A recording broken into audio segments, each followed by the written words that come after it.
Well, hello. Today, we're going to be troubleshooting something that is probably the most irritating thing to deal with when well, there's lots of irritating things to deal with when you're working on old small engines, but for me, this is one of the top ones. We've got this Tillotson carburetor that come off of a Husqvarna 2100 CD. Just wanted to see if I could take the diaphragms out of it, clean it up, put it back together. It popped for me and, died. So in my experience, that usually eliminates the ignition system on an electronic ignition anyway. Sometimes on the points and condenser style saws and small engines, you'll get them to run, but they won't run good, and sometimes that can be the condenser. But on this one, I figured that it starts, it'll fire, so that automatically leads me to the fuel system. So I removed the carburetor, and I could tell immediately that that this was set too high. I've lowered it now. Maybe too low, actually. But when I check it with a straight edge, it's not hitting, so it should hold air. When I first took the carburetor out, I just to test it and see where it was sitting. I put it on my Mighty Vac, which is also one of the most handy tools that I purchased. Good for vacuum testing and pressure testing. Not the cheapest, but they pay for themselves pretty quick if you're gonna, do this kind of thing for a hobby a lot. Definitely worth investing in. So anyhow, when I first, took the carburetor out of the saw, hooked it up, and immediately got a bleed off. And I could tell just by looking through the top of the cover that, that the diaphragm was sitting right up against the cover. So immediately, I'm thinking that inlet needle lever is set too high, and it was. So lowered it to what I think should be good enough to run and not leak off. But here we go, we still got a leak off, which is absolutely, just boils my blood. I can't stand it when this stuff happens. So, 5 or 6 PSI, drops off considerably. There's a problem somewhere with this. And in my experience, it's either, maybe a bad inlet needle, the tip might be warped or something like that. Or it could be, it looks like that Welch plug's been out. That large Welch plug might not be seated properly. Or the other common problem that I see on Tillotson HS carburetors is this inlet side of the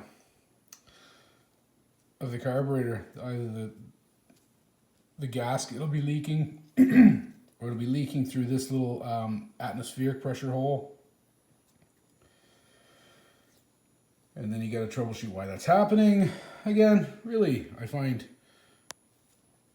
extremely irritating, things to deal with.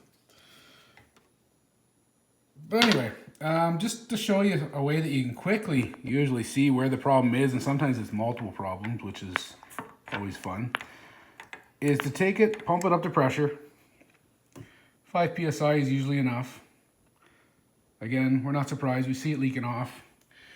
We're gonna dip it in water and look for the bubbles.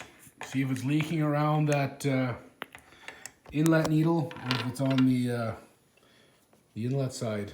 I guess that'd be the metering side, they'd call it, huh? And this side's the pump side, I think. All right. Again, it's bleeding off so very fast. I gotta work quick here. So pump it up fast and dump it in. Where are the bubbles coming from here? Oh, we get lots of bubbles. Oh, what's going on here now?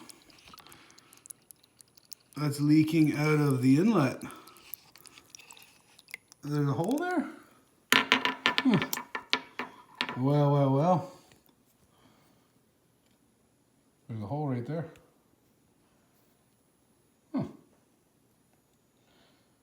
Son of a... See, I don't really work on Husqvarna chainsaws that much, and these plastic elbows look ridiculous to me. Look, you can see a bubbling right there. Huh. Well, there you have it. So, you know, I would never have caught that. Probably after 100 times of trying to figure it out, I might have caught it. But anyway, just after a quick dip in the water, I was able to find that one problem. I'm going to do this again and have another good look at the inlet needle, you know, on this side here as well, to check and see if there's any air coming out of that hole or the sometimes here the impulse hole. If you see bubbles coming out of there, then it's always indicative. Well, I say always. Most of the time, there's a problem here under this diaphragm. Either the cover is dirty, or the cover could be warped, or one of the channels is, you know, bent, or there's something here, you know, that's wrong, particularly if you're getting air coming out of there or there.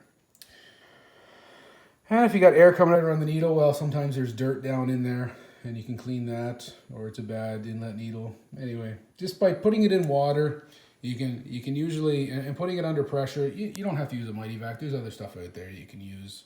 You could probably use, I don't know, like a syringe, to be honest with you, just to pump this thing. You're not going to get any, you know, pressure readings, obviously, but you'll pump air into it. So anyhow, 6-minute video that probably could have been a 60-second video.